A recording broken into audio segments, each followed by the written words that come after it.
In the UK, as we say, we've got 15.4% deaths above the 5-year average, and that's 1,646 excess deaths for the week. So 1,646 people more dying than we would expect. 1,646 in a week is a lot.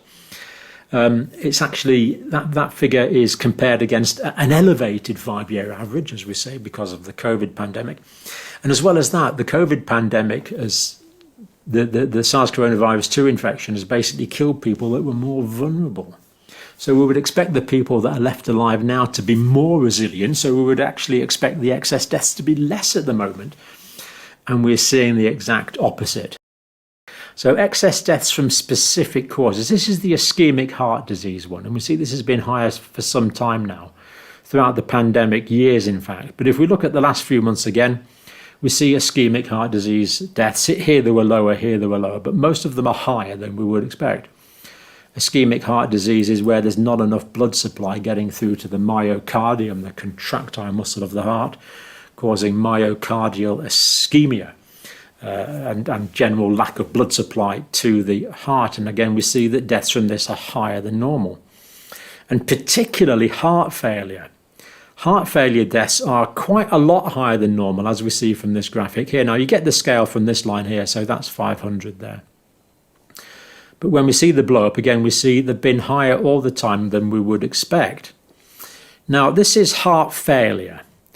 Now, what heart failure is when the heart muscle is no longer able, or when the heart as a whole, we should say, is no longer able to contract sufficiently to generate enough cardiac output to pump enough body out into the systemic circulation to maintain the metabolic demands of the body. That heart failure is exactly what it says. The heart is failing as a pump.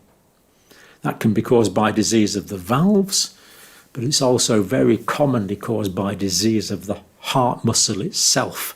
It can be caused by cardiomyopathy, for example.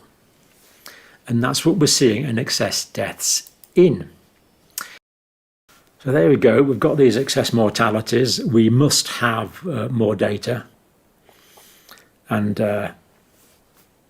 we need more data, and we need to discuss this data. We need to be able to discuss this data.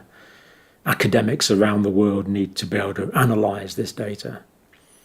And we need to work out what is causing 1,600 additional people, apart from the small percentage that are dying of COVID, what is causing these people to die around the world in greater numbers.